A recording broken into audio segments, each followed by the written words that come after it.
मस्सजोगचे सरपंच संतोष देशमुख यांचे हत्या प्रकरण.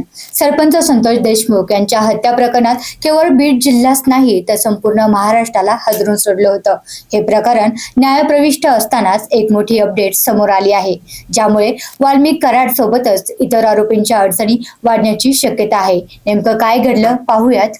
नमस्कार, मी समीक्षा आणि आपण पाहतात LDTV मराठी. तर 9 डिसेंबर 2024 रोजी मस्सजोगचे सरपंच संतोष देशमुख यांचे अपहरण करून निगूढपणे हत्या करण्यात आली होती. एका पवनचक्की ऊर्जा कंपनीकडून सुरू असलेल्या 2 कोटी रुपयाच्या खंडणीला विरोध केल्यामुळे संतोष देशमुख यांची ही हत्या झाल्याचे पोलिसांकडून स्पष्ट करण्यात आले होते. या प्रकरणातील मुख्य सूत्रधार आणि माजी मंत्री धनंजय मुंडे यांचे निकटवर्तीय असलेले वाल्मिक कराड आणि त्यांच्यासोबत एकूण 8 जणांच्या विरोधात तक्रार दाखल करण्यात आली. आता या प्रकरणी आरोपींची अडचण वाढण्याची शक्यता आहे आणि खास करून वाल्मिक कराडच्या अडचणी वाढणार आहेत.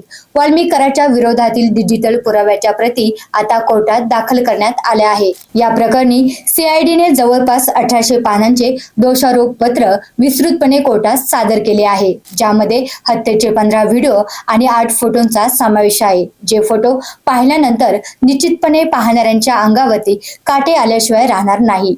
या मारहाणीतून आरोपींच्या राक्षसी प्रवृत्तीची आपण फक्त कल्पनाच करू शकतो. इतक्या भयानक पद्धतीने संतोष देशमुख यांना मारहाण करून त्यांची हत्या करण्यात आली होती. आता हे प्रकरण वाल्मिकसाठी अधिक क्लिष्ट झाले असून उपलब्ध झालेल्या या डिजिटल पुराव्यामुळे वाल्मिक कराड हा पूर्णपणे अडकण्याची शक्यता आहे.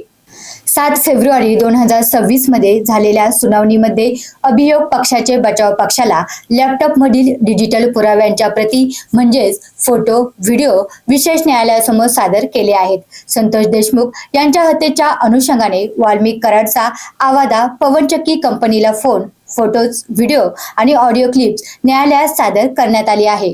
त्यामुळे वाल्मिक कराडसह विष्णू चाटे, सुदर्शन घुले आणि इतर आरोपींची ही अडचण वाढली आहे, ज्यामुळे जिल्हा कारागृहातील त्यांचा मुक्काम अधिक वाढणार असल्याचे बोलले जात आहे. या प्रकरणातील आरोपी विष्णू चाटे याला लातूर कारागृहातून बीड कारागृहात हलवण्याबाबत न्यायालयात युक्तिवाद सुरू आहे. त्यामुळे पुढच्या सुनावणीत नेमकं काय होतं हे पाहणं तितकंच महत्त्वाचं ठरणार आहे. या प्रकरणाबाबत तुम्हाला काय वाटतं कमेंट करून नक्की कळवा. व्हिडिओला लाईक आणि शेअर करायला विसरू नका.